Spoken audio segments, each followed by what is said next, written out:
Quick episode recap. Yuya continues his training with Night, fighting and defeating many fierce monsters within the depths of the darkest regions. But after a particular encounter with a monster, the resulting battle uncovered a cave hidden behind some rocks. They cautiously explore it and enter a large cavern, where they discover a corpse along with a book titled The Book of the Sage. Seeing the name, Sage, on the title, he wonders if it's the same person who was the original owner of his house. It seems to be an autobiography. Reading it, Yuya learns that the sage was able to do everything, mastering any and all skills, and eventually entered the realm of the gods. Though they wished for him to join their ranks, the sage declined their invitation, wanting to live and die as a human. The book seems to be aware of Yuya, warning him that he is someone special, and that someday, the people around him will fear and isolate him. As he wonders how to prevent this from happening, the voice of the sage suddenly responds, telling him to find people he can trust. He continues to read, and the book states that it will teach him one thing he wishes to know, so Yuya asks to learn magic. The sage replies that he's filled the book with everything he knows about magical theory. However, he notes that Yuya, as an otherworlder, does not possess the magical pathways needed to utilize magic. The humans of this world produce magic in their hearts, circulating throughout their bodies, which Yuya lacks. Instead, the sage bestows his own magical pathways into Yuya, stating he'd rather him put it to good use than let it disappear from this world. He wishes Yuya to live a life filled with happiness and good fortune, and Yuya pays his respects to the sage for his gift. Back at home, Yuya starts his magic training by learning from the book.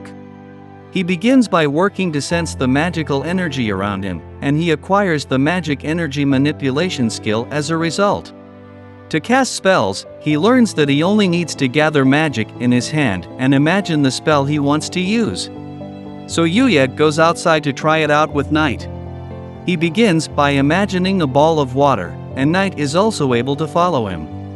He then launches the magic at a tree, but gets shocked by how aggressive the spell is, devastating the area around it. At the same time, in the royal capital, Owen has an audience with the king, and reports what he's learned about Yuya to him. However, he accidentally slips that Lexia proposed marriage to him, and the king vents his anger out on the room, thinking Yuya seduced his daughter. While in class, Yuya is distracted by the sage's warning that his knowledge is not commonly known, and cautions him to consider when he uses his magic. Their teacher announces that their camping trip is approaching the following week, and divides the class into groups of 4. Yuya is placed into a group with Kaeta, Akira, and a girl named Rin. The group introduce each other, and Kaeta express how excited she is for the trip, but Yuya realizes that he doesn't have any camping equipment. So Kaeta suggests they go shopping together. At the mall, everyone is shocked that Kaori is joining them, because most usually find her unapproachable as she is the chairman's daughter. However, she came at Yuya's invitation, and she asks for them to treat her as a friend. Unfortunately, Akira couldn't make it, and he sends them his regards. They make their way inside, and they help Yuya pick out a good bag for him to use. After they bought all of his necessities, the boys suggest they go have some fun, and everyone heads to the arcade. Shingo gets excited seeing his waifu's figurine as a prize in a crane game, but he unfortunately sucks at it. Yuya offers to give it a go, and using his detect weakness skill, he pinpoints the spot to aim for, and easily pulls out a prize on his first try. Seeing this, Kaeta drags him over to another crane, and repeating the same process, he wins her a cat stuffed animal. Everyone then chimes in to request his assistance, and he ends up getting something for everyone. Kaori compliments how amazingly skilled he is, leaving Yuya shy. The girls separate from them to do their own clothes shopping, so the guys head down to a cafe to rest. Unbeknownst to anyone, there is a faulty wire in the arcade giving out sparks. The guys have a good laugh while trying out their drinks, and Yuya reflects how much fun hanging out with friends can be. A fire alarm suddenly rings, warning customers to evacuate as a fire broke out in the arcade. Yuya immediately worries for the girls, who headed to a higher floor.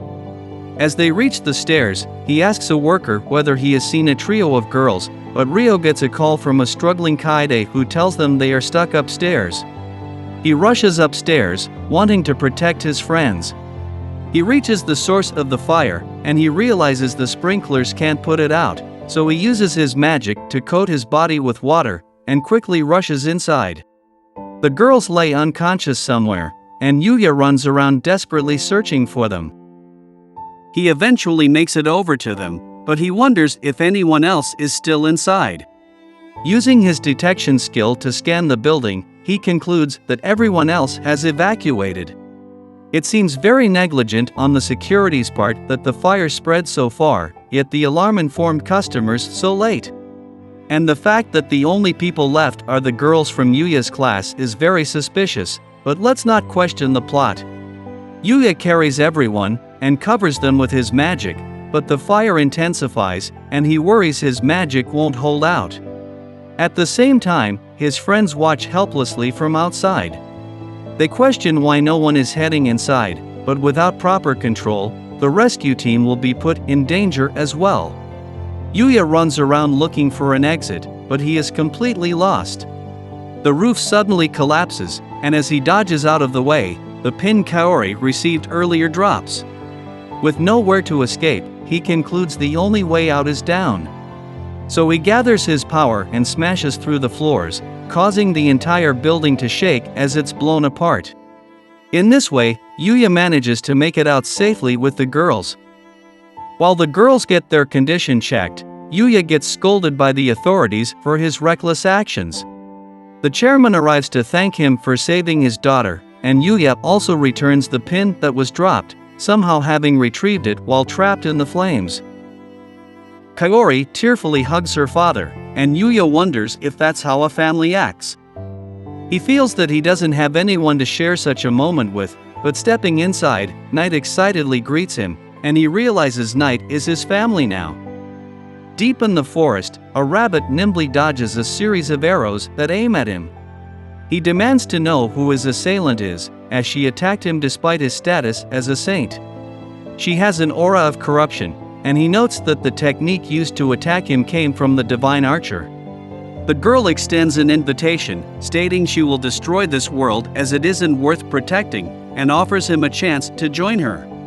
She leaves afterwards, and the rabbit resolves that he must stop her at all costs, planning to pass on his skills as the deity of kicks.